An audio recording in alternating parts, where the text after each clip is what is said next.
Hello everyone, this is Abir Hamdiya. I'm a second year student in Masters of Athletic Training at Ohio University, and today I'm going to take you on a tour around my facility for my full immersion for the fall of 24-25. So I'm here at Hocking College, the student center, and the facility is located on the second story, as you can see.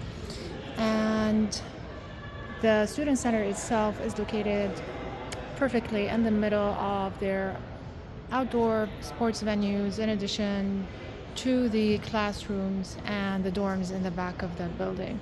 And as we are entering here, going to the athletic training room, you can see that the weight room is just off the facility over here, which makes it easier for accessibility for trainers to attend to their patients or the athletes coming during their exercises to follow up with their trainers. So as we come in,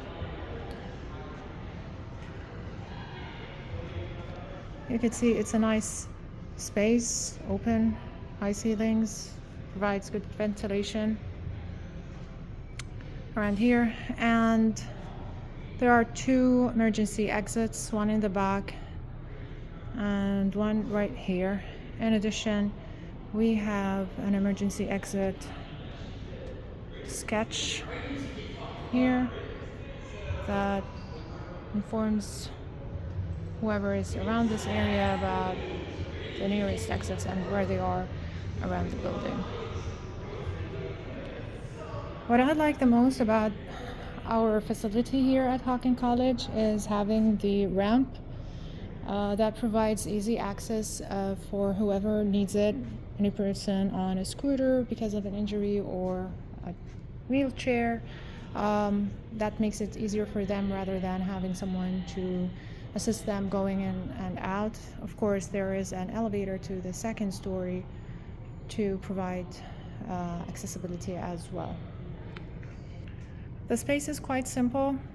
Few examination tables with some treatment tables around here.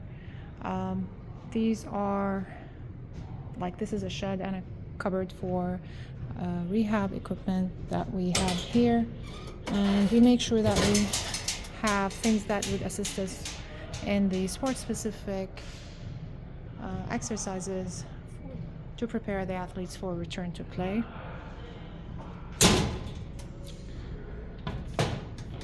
And you can see we have also a wheelchair over this area here, which makes it also easier for us if we happen to have an injury that needs to be transported on a wheelchair, not a high chair.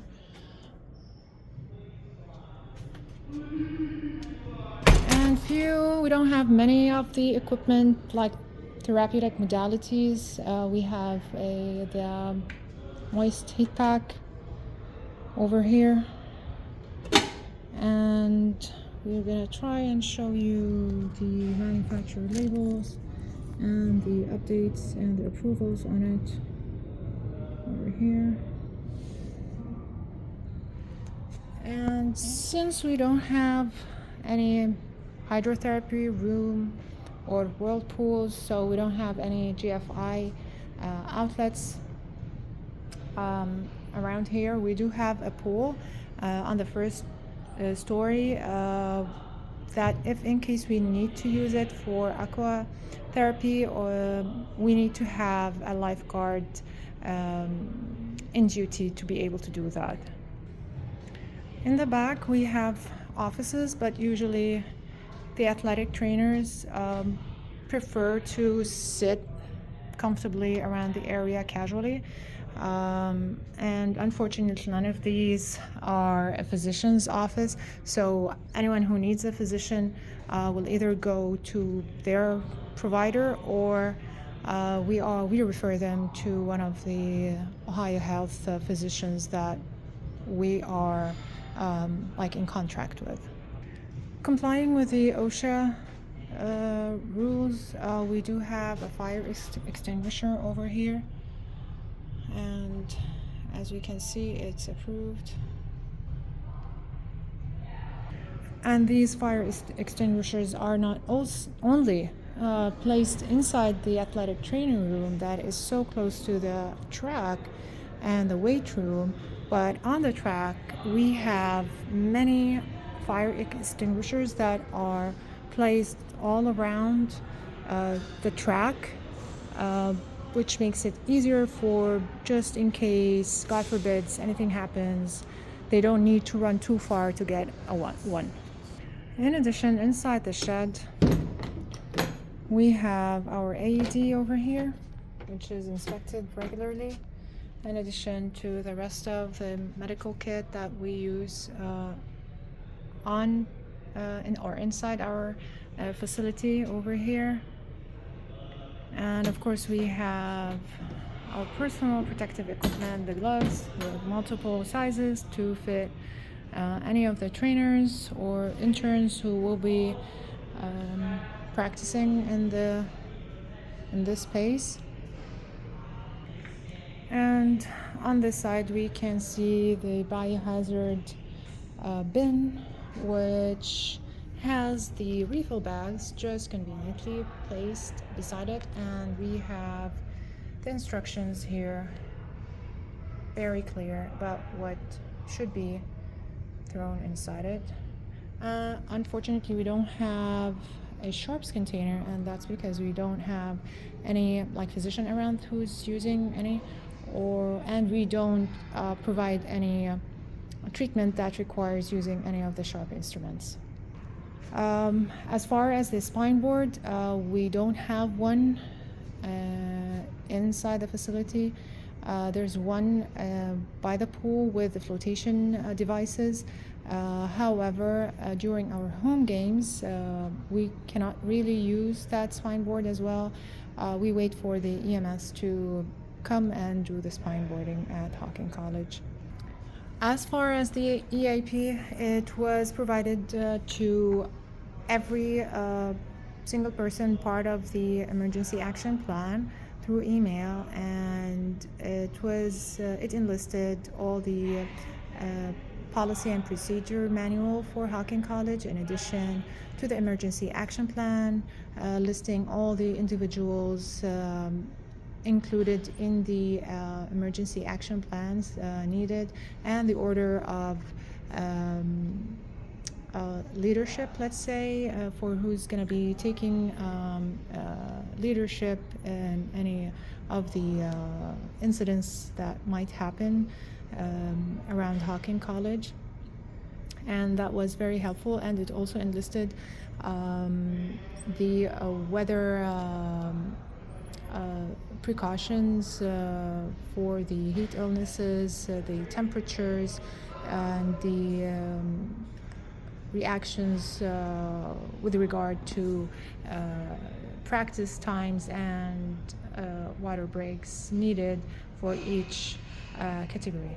And chain of report around our facility, I report as an intern to Mr. Eric Bortness, or any AT student who's being assigned to Hocking College will report to Mr. Bortness. However, this year we have a new assistant AT, Ms. Amaya Jones, who happens to be a recent graduate of Ohio University MSAT program as well. And in the absence of Mr. Bortness, I have to report to Ms. Jones. As part of our daily schedule, we come to the facility 2 to 3 hours ahead of the practice time, especially for football for this season. And we try to provide rehab and evaluation services for athletes who come into the space requiring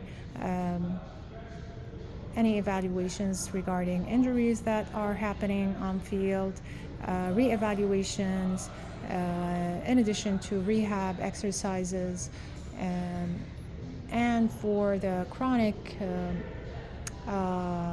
injuries that some of the athletes come to us with regard. Definitely, not all people have perfect biomechanics, and athletes are one of them. So sometimes they would come in complaining about chronic back pain or chronic shoulder pain that we try to address as well. And we make sure that the athletes are well hydrated when they are out on the field, especially when now for the football season and the preseason in August is one of the like peak times for all heat illnesses in August especially. And we have a cooler here that is also filled with water and ice and with towels inside to help and aid to cool down athletes who would be suffering from heat illnesses, heat exhaustions, or heat cramps. And downstairs we have a tub that is specially placed around the field just in case in during games we need to cool off with full body immersions during any activity outdoors. However, our service do not end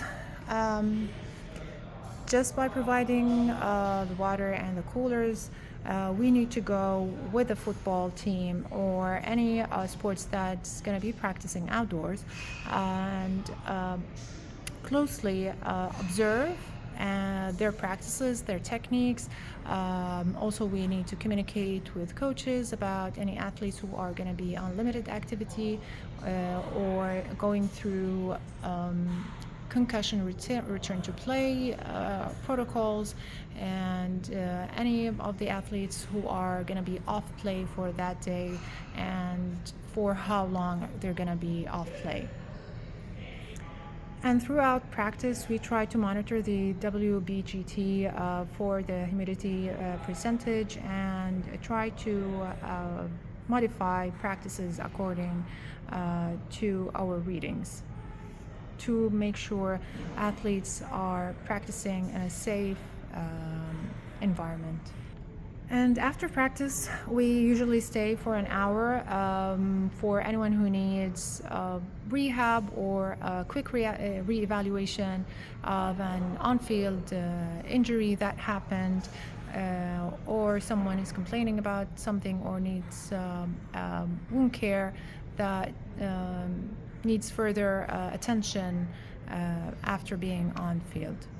And as a team here at Hocking College, we try our best to provide the athletes with superior care, and their wellness and safety are our first priority. I do enjoy my time here at Hocking College under the supervision of Mr. Bortness. He's one of the icons of Hocking College AT facility. He's known for his wisdom and his in dealing with the athletes, in addition to his unprecedented expertise and knowledge. And I will try my best to learn from Mr. Bortness and make the best of this experience. Thank you. I hope you enjoyed my tour inside Hocking College Athletic Training Facility. Thank you so much for joining me.